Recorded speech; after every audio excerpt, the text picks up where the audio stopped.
Assalamu alaikum wa rahmatullahi wa barakatuh, mes chers frères et sœurs. On reprend aujourd'hui directement là où on s'est arrêté la dernière fois.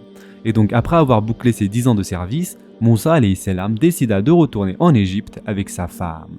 L'objectif de Moussa alayhi salam était de prendre Haroun alayhi salam avec lui et de libérer ainsi les fils d'Israël d'Égypte. En cours de route, une pluie violente se mit à tomber. C'était un soir d'hiver, l'obscurité était particulièrement dense. Ils se réfugièrent donc dans une grotte sur le mont Sinaï afin d'y passer la nuit.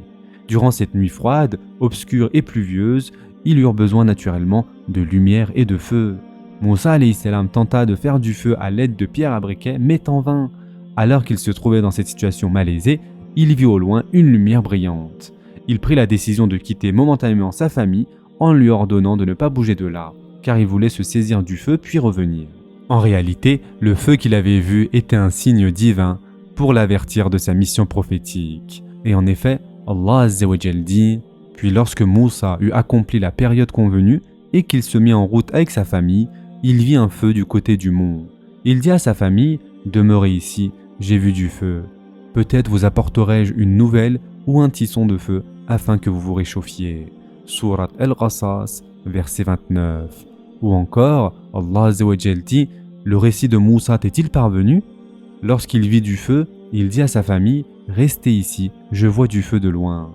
Peut-être vous en apporterai-je un tisson ou trouverai-je auprès du feu de quoi me guider. » Surat Taha, verset 9 et 10. Moussa alayhi salam se dirigea tout droit donc vers la lumière. En y arrivant, il constata une lumière éclatante sur un arbre vert.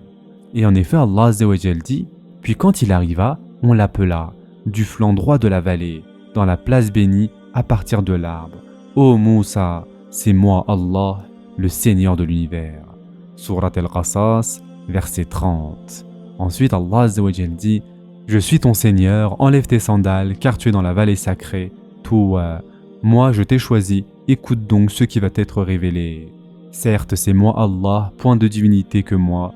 Adore-moi donc et accomplis la salat pour te souvenir de moi. L'heure va certes arriver, je la cache à peine, pour que chaque âme soit rétribuée selon ses efforts. Que celui qui n'y croit pas et qui suit sa propre passion ne t'en détourne pas, sinon tu périras. Surat Taha, versets 13 à 16. Et donc, mes chers frères et sœurs, Moussa alayhi salam, après avoir obéi à l'injonction « Enlève tes sandales », reçut l'ordre de jeter son bâton au sol. Celui-ci se transforma en un grand serpent, ce qui occasionna une grande frayeur chez Moussa alayhi salam. C'est alors qu'Allah Azza wa Jal l'informa qu'il ne devait pas être craintif, car il était bien en sécurité. Cet événement est décrit dans le Coran. Et qu'est-ce qu'il y a dans ta main droite, ô Moussa? Surat Taha, verset 17. Moussa répondit en ces termes. C'est mon bâton sur lequel je m'appuie qui me sert à effeuiller les arbres pour mes moutons et j'en fais d'autres usages. Surat Taha, verset 18.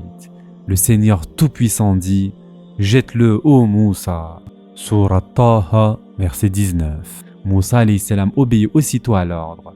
Il le jeta et le voilà transformé en un serpent qui rampait. Surat Taha, verset 20.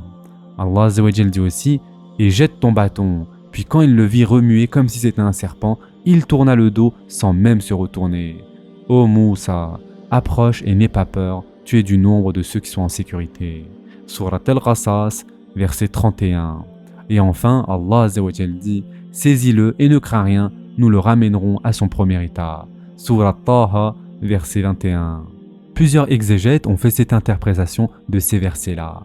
Pour que le royaume de Pharaon ne paraisse pas aux yeux de Moussa alayhi salam étendu et puissant, Allah Azza wa Jal lui montra avec ses miracles sa force et sa puissance. L'autre objectif divin fut d'instruire Moussa alayhi salam comment combattre Pharaon et son peuple. Allah Azza wa Jal avait donc préparé Moussa alayhi salam à lutter contre Pharaon et son peuple en l'informant de ces choses merveilleuses. Cependant, Moussa alayhi salam fut au début bien timide. Donc Allah Azza wa Jal lui élargit ensuite le cœur en lui accordant le savoir, la sagesse et la prophétie. Ensuite, concernant le deuxième miracle, un ordre fut donné à Moussa alayhi salam de porter la main sur sa poitrine. Lorsque Moussa alayhi salam eut exécuté l'ordre divin, sa main guérit du mal dont elle souffrait et devint toute blanche, brillante comme le soleil, tel un projecteur. Moussa alayhi salam fut lui-même très surpris quand Allah Azza wa Jal s'adressa à lui en ces termes. « Tu es inquiet de voir ta main dans cet état ? et tu penses que les autres auront peur de cela, mets-la à nouveau dans ton sein, elle reviendra à sa forme initiale. Ce miracle est évoqué dans le Coran en ces termes. Et serre ta main sous ton aisselle, elle en sortira blanche sans aucun mal, et ce sera là un autre prodige, afin que nous te fassions voir de nos prodiges les plus importants. Surat Taha, versets 22 et 23. Allah Azza wa Jal dit aussi: introduis ta main dans l'ouverture de ta tunique, elle sortira blanche sans aucun mal, et serre ton bras contre toi pour ne pas avoir peur. Voilà donc 2 preuves de ton Seigneur pour Pharaon et ses notables. C'est vraiment des gens pervers. Surat Al-Qasas, verset 32. Ainsi donc, par le biais de ces 2 miracles accordés à Moussa alayhi salam, Allah Azza wa Jal lui ordonna de se rendre auprès de Pharaon pour l'appeler à la religion. Rends-toi auprès de Pharaon, car il a outrepassé toute limite. Surat Taha, verset 24. Après avoir eu connaissance de cette injonction divine, Moussa alayhi salam dit: Seigneur, dit Moussa, j'ai tué un des leurs et je crains qu'il ne me tue. Surat Al-Qasas, verset 33. Puis, Moussa dit: Seigneur, ouvre-moi ma poitrine et facilite ma mission, et dénoue un nœud en ma langue, afin qu'il comprenne mes paroles, et assigne-moi un assistant de ma famille, Haroun mon frère. Surat Taha, versets 25 à 30. Mais Haroun mon frère est plus éloquent que moi, envoie-le donc avec moi comme auxiliaire pour déclarer ma véracité. Je crains vraiment qu'il ne me traite de menteur. Surat Al-Qasas, verset 34. Et enfin, accrois par lui ma force et associe-le à ma mission, afin que nous te glorifions beaucoup et que nous t'invoquions beaucoup. Et toi, certes, tu es très clairvoyant sur nous. Surat Taha, verset 31 à 35. Puis le Seigneur rappela à Moussa alayhi salam les grâces qu'il lui avait offertes et lui fit savoir qu'il était en permanence sous la protection divine. Et nous t'avons déjà favorisé une première fois lorsque nous révélâmes à ta mère ce qui fut révélé. Surat Taha, versets 37 et 38. Et quelle était cette révélation, mes chers frères et sœurs? Mets-le dans le coffret, puis jette celui-ci dans les flots pour qu'ensuite le fleuve le lance sur la rive. Un ennemi à moi et à lui le prendra, et j'ai répandu sur toi une affection de ma part afin que tu sois élevé sous mon œil. Surat Taha, verset 39. Et voilà que ta sœur te suivait en marchant et disait: puis-je vous indiquer quelqu'un qui se chargera de lui? Ainsi, nous te rapportâmes à ta mère afin que son œil se réjouisse et qu'elle ne s'afflige plus.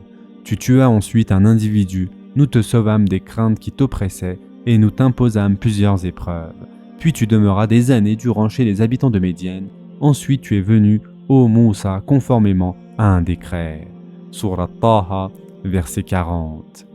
Le Seigneur offrit à Moussa alayhi salam ce qu'il désirait et lui dit: nous allons par ton frère fortifier ton bras et vous donner des arguments irréfutables.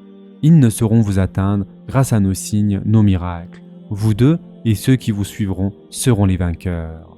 Surat Al-Qasas, verset 35. Et donc, lorsque Moussa alayhi salam se préparait pour exécuter sa mission, c'est-à-dire pour inviter Pharaon à la religion d'Allah Azza wa Jal, Allah subhanahu wa ta'ala rappela à Moussa alayhi salam une mesure en ces termes: pars, toi et ton frère, avec mes prodiges, et ne négligez pas de m'invoquer. Surat Taha, verset 42.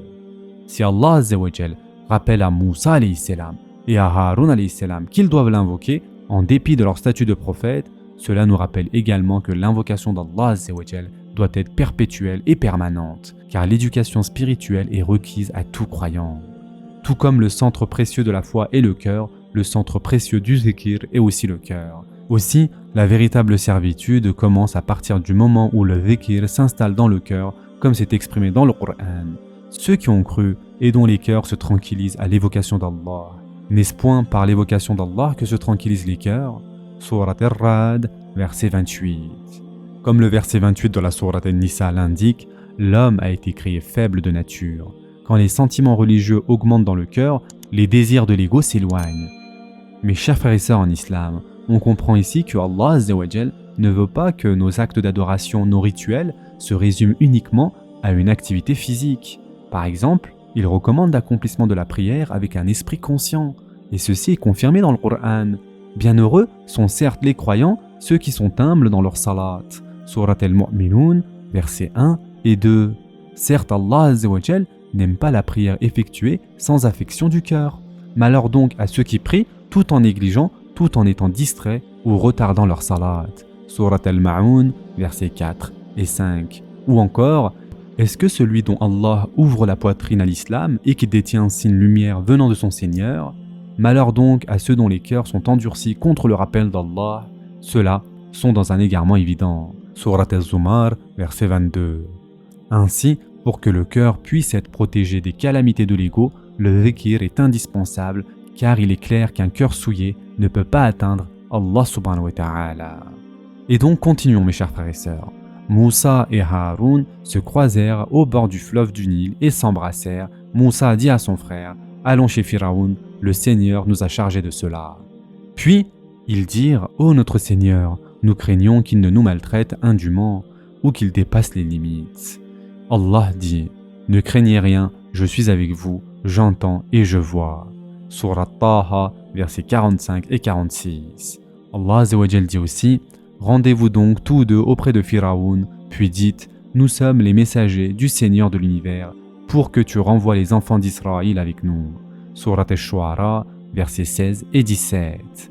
En effet, Allah Azza wa Jal leur fit savoir qu'ils devaient faire preuve d'humilité et de courtoisie devant leur mission. Puis parlez-lui gentiment, peut-être se rappellera-t-il ou me craindra-t-il. Surat Taha, verset 44. Bien que le Seigneur sût que Pharaon ne répondrait pas à l'appel du Tawhid, il ordonna à Moussa alayhi salam de lui parler gentiment. C'est cette instruction qui fit de Moussa alayhi salam l'un des croyants qui prônent le bien et se gardent du mal. De même, le Seigneur évoque la méthode de l'appel et de la courtoisie du prophète Mohammed sallallahu alayhi wa sallam dans le Coran. C'est par quelque miséricorde de la part d'Allah que tu, c'est-à-dire Mohammed, as été si doux envers eux. Mais si tu étais rude, au cœur dur, ils se seraient enfuis de ton entourage. Pardonne-leur donc et implore pour eux le pardon d'Allah. Et consulte-les à propos des affaires. Puis une fois que tu t'es décidé, confie-toi donc à Allah. Allah aime en vérité ceux qui lui font confiance. Surat Al-Imran, verset 159. On va s'arrêter ici pour aujourd'hui. Inch'Allah, la prochaine fois, nous parlerons donc de l'interaction entre Moussa et Haroun et Pharaon. Ce sera tout pour aujourd'hui. Je vous souhaite dès maintenant un bon iftar. En attendant, prenez soin de vous mes chers frères et sœurs et à très prochainement, Inch'Allah.